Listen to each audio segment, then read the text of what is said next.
video on keyword testing and all the settings that are used in keyword testing and how they affect the way AgileBid treats your keywords and your budget. So as you can see, I've logged into my dashboard. I'm going to go over to the keyword testing tab. I'm going to click this.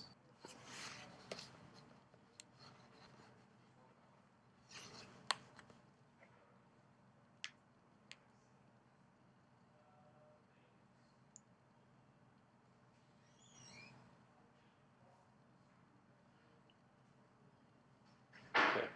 So the first campaign that loaded up is a Bing campaign in our test account here, and I'm going to go to a Google campaign. So what you can do, the way you change campaigns when you're already in this keyword testing and additions UI, just go over here to change campaign. It's a long drop down if you have a lot of campaigns, which we do in here. And I'm just going to choose this one, graffiti removal, Google. So it's going to close that part of the UI and reload with the appropriate data. So this campaign is set to run for 237 days, it says here. And this says AgileBid will aim to spend 32.97%, which is set with this slider here, from 0 to 100. 32.97%, which is equivalent of $1,172 of this campaign's total budget every 237 days. So what that means is, for keywords that aren't converting, AgileBid will limit the usage of the total budget that's been assigned on Google to $1,172 over 237 days, and that's derived from the daily budget and the test budget period, and then the test budget size. So it's a percent of the total budget. The reason we do that is to prevent new keywords and keywords that are untested from sucking the oxygen out of the room for the keywords that are converting. For instance, if we look down here at graffiti remover, this keyword has converted in a test scenario. So we obviously don't want keywords that we're testing and looking for conversions on to prevent that one from converting again, because we know it's a good one. So AgileBid segregates the non-converting from the converting keywords using these controls here, the test budget period and the test budget. If you slide this all the way to 100%, it's going to give you the estimate, and then it's going to update the summary. So now it's we'll spend 100%, or $3,555 of this campaign's total budget every 237 days. This is a very small budget that we have on this campaign. That means that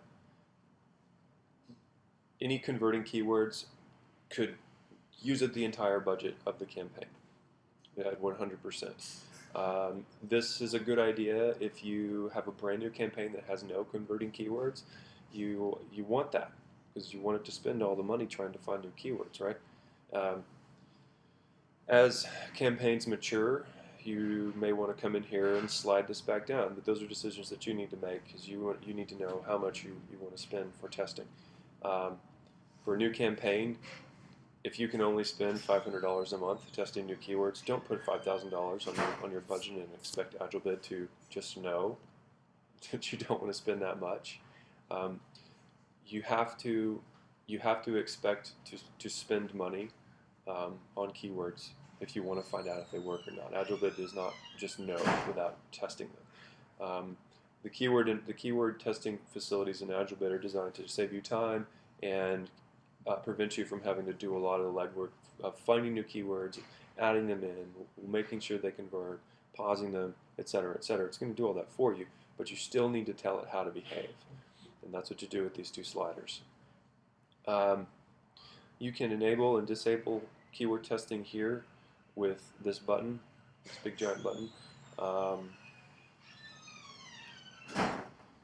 And this one here, this other button here, enable manual intervention. This is a safety precaution that we put in there so that if you guys, if anybody, maybe it's not you, maybe it's somebody that works for you, goes in there and starts fiddling with settings, um, it won't let them do that unless they come over here and you actually check this button or enable manual intervention, and it tells you that it's your responsibility if you start messing around, um, that you could mess something up. Okay, so I'm going to move down here to the list of keywords that are in test, and let's say I want to see the bid history and how AgileBid has treated a particular keyword.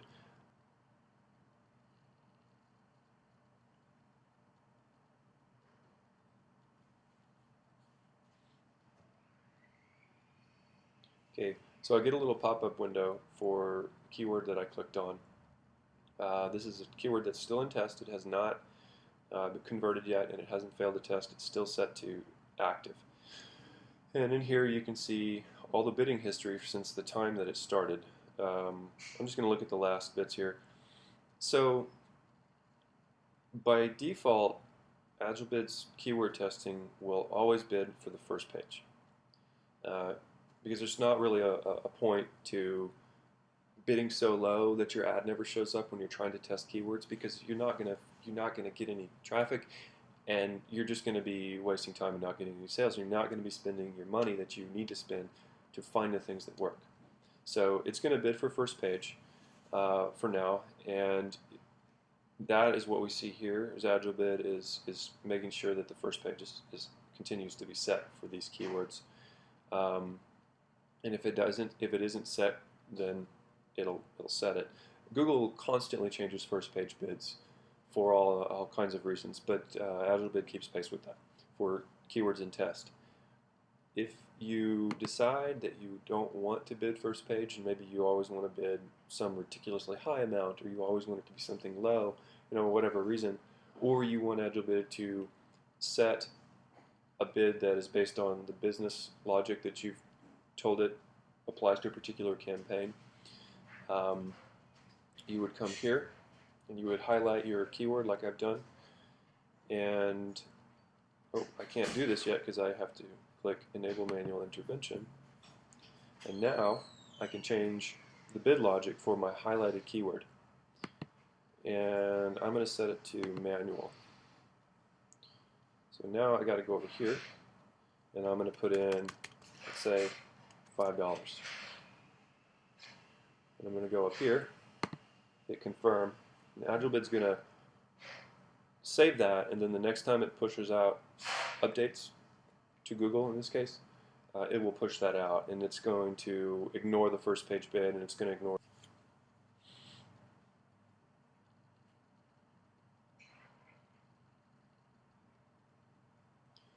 Okay. The keyword expansion tab will show, we don't have it turned on for this account, but the keyword expansion tab will show you where AgileBid has identified keywords that are similar to keywords that have converted for you in this campaign in these ad groups. It will find similars. It will heuristically filter them out using, first of all, your negative keywords, and then a series of other decisions. It will also filter them out based on the bounce rate. This is cool. The bounce rate of your website, and you can change the buffer that it uses to do that. So, for instance, if you have AgileBid connected to your Google Analytics account, it will get the bounce rate, and you can say, okay, for any keyword that Google Analytics sees as having a bounce rate of greater than 40% of my site average bounce rate, don't add it because I think it's garbage. Does that make sense? Hope so. So